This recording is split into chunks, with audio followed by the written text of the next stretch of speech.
Hello friends, and welcome back to another episode of Bear Breakfast. So last episode we had to find somebody who knows what the onyx stone is, so we're gonna head over here to Oliver and we're gonna say, what's up?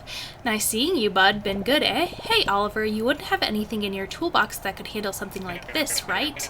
Oh my, bud, that's quite the stone you've got there. I don't think any of my regular tools are gonna be of any use with that. But I do have something a little bit more heavyweight. Give it here. Maybe the old jeweler's kit can cut through it. Oh, would you look at that? Went right through it like a butter knife. Through cheese? No, that's not it. Anyway, bud, this here's kit's going to get you through the hardest stones you need. But I can't let you have it for nothing. I'm sorry. This already cost me an arm and a leg. You can get it from my shop if you find some place you need to use it. Okay, well, we have plenty of money, so let's check out. Oh, it costs nearly 10,000 monies. That's fine. Let's go into our inventory, look at our quests, look at no filter, and see what we can do with it. Let's head over to High Lake and see if this will be useful there. So I am in the northeast corner. I watched pot never boil, so how about you take your watching somewhere else? Okay, Julia, you mean girl. And we have this rock outcropping. We can use the onyx fawn and the jeweler's kit to clear the way.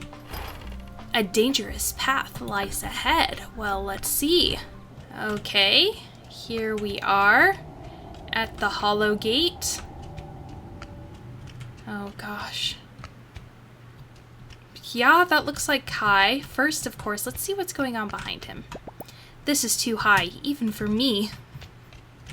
Isn't that what he said about the other cliff overlook? Let's talk to him. Hello. Hey there, nice birdie. Thank you. I didn't do anything, I swear. You did, more than you know. I don't even know how to do that. Do not be alarmed. You're not in danger.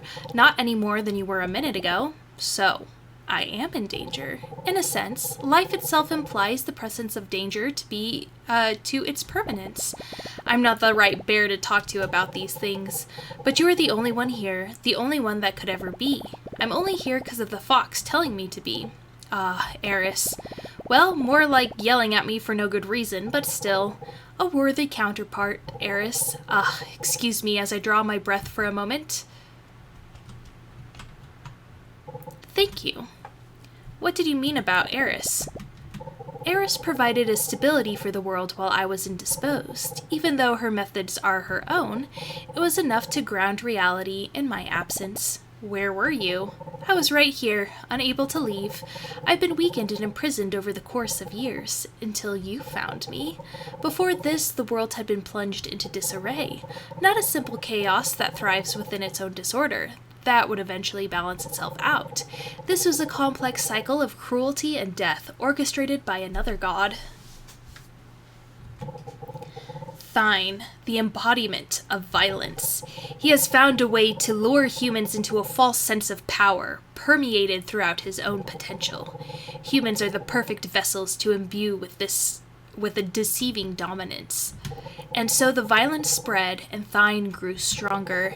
As luck would have it, it was also humans that provided the opposing force required, leading to a boiling energy that eventually had no more space to accumulate, and as such, erupted. The night of the fire. Correct. Was that why it happened? Were you there? Wait, did you see any bears? Did you see my brother?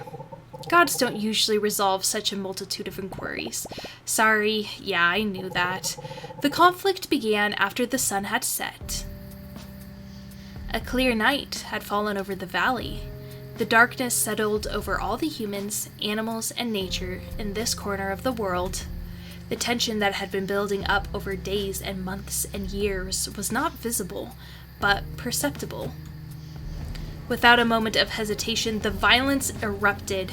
Brutality and rage exploded with savage momentum, engulfing everything in their path. Humans fighting each other, answering violence, with little regard for any of their surroundings.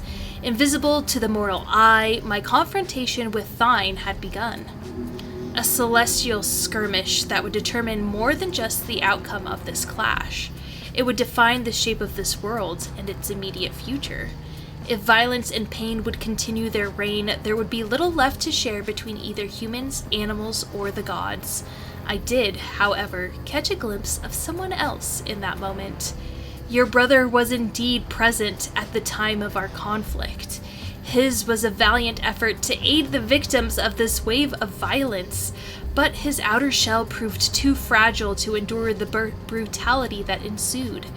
Indeed, Thine struck with a force so powerful almost nothing could confront it.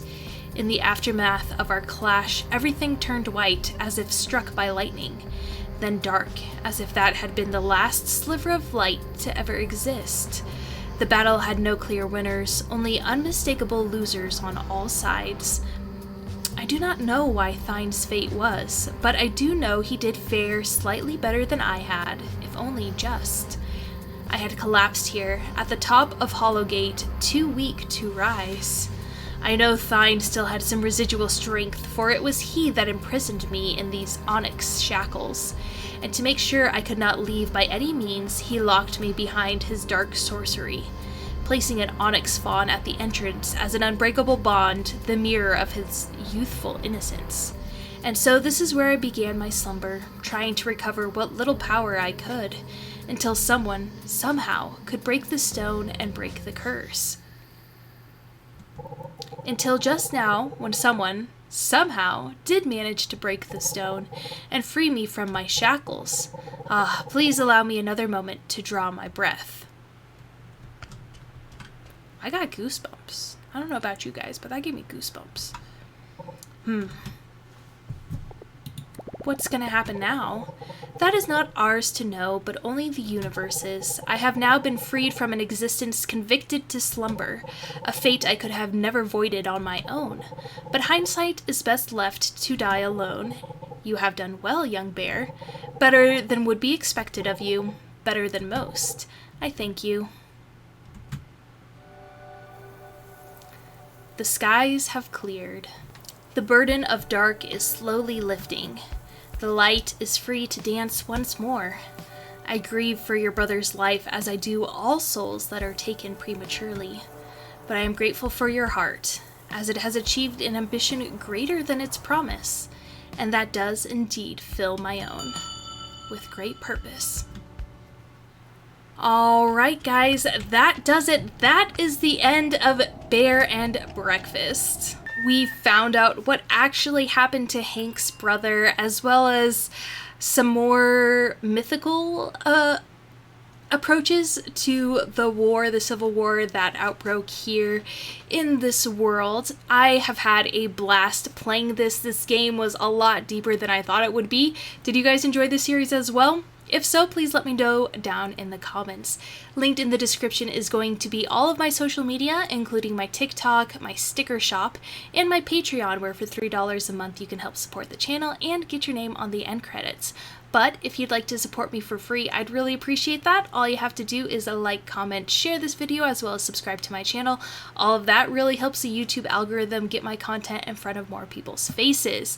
Since this series has come to an end, it is now time for us to decide what game are we going to play next. If you have any suggestions, of course, let me know. And until I see you guys again, I hope you have a wonderful rest of your day. Bye-bye.